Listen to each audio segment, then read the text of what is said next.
Number one is that our professors who teach our online distance graduate business programs are also the same professors who teach our residential MBA programs. Typically, if you have an online program, if you're an administrator, you can go anywhere out and say, hey, for a cheap amount of money, right, I can just get anybody to deliver this class. Here's the 10 learning objectives, go and do it, and don't have to have a lot of oversight. And that is how a lot of schools do it.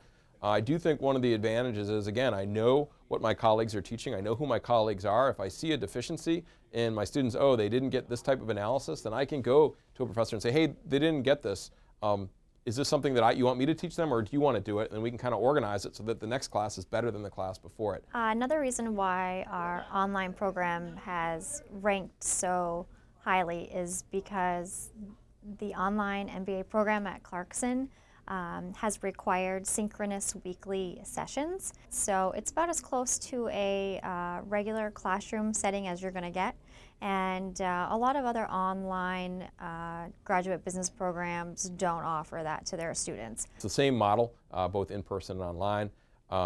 We're taking the same focus. We look at strategies through a lens of business models. And so, for instance, today in my in-person class, we talk about business models, and we did some mapping. We looked at Amazon's business model versus a company called Warby Parker's business model, and look at how these companies are being innovative.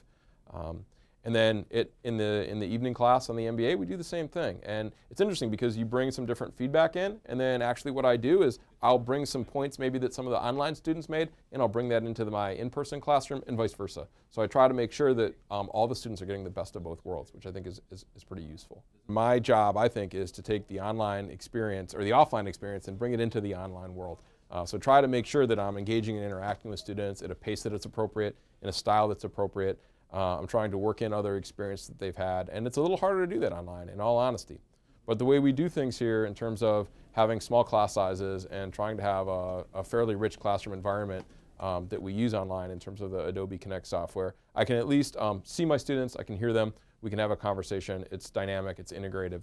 We'll continue to see innovation. I'd like to think that here at Clarkson, we're going to be part of that innovative process to keep developing online learning, to provide quality experiences that the students certainly and companies are willing to pay for, but that there's a great deal of value that's stemming from that product.